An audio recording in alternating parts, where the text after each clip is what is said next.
talking about cake tunneling in this tutorial and how to fix it. If you like this type of tutorial, feel free to subscribe to my channel. All links will be posted in the comment box below. Cake tunneling is not attractive. Sometimes the cake will taste fine even with the holes around it, but some of the time it will affect the flavor and how soft and tender your cake is. There is a few reasons why you're seeing tunnels on your cake.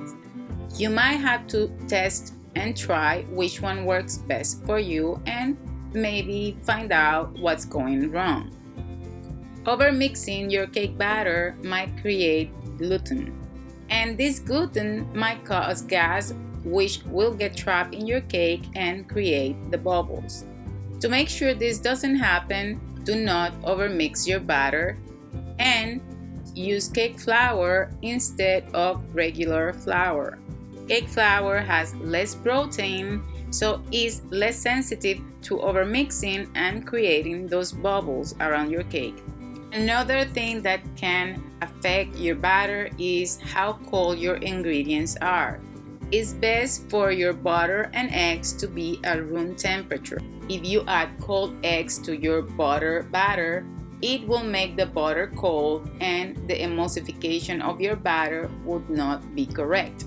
So make sure to add one egg at a time, mix well, and make sure your eggs and butter are always at room temperature.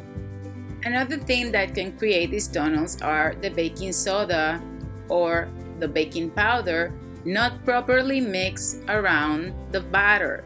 So make sure to sift your flour with your baking soda or baking powder. Some people sift the flour up to 3 times. I know this is annoying for some people, but there is a reason for this to be done. Make sure to mix all the dry ingredients really well before adding them to your wet ingredients.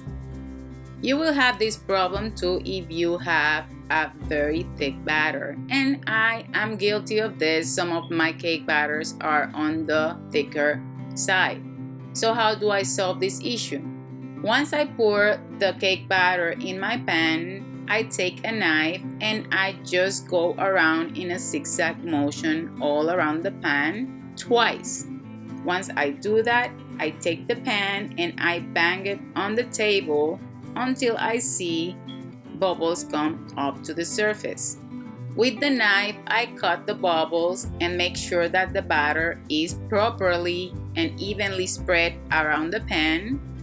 And with the banging, you will make those bubbles rise to the surface so you can get rid of them. If you feel your cake batter is too thick, you can add a bit of more liquids to it. I prefer to do it with this method and maintain the quality of the cake. I hope you enjoyed this tutorial.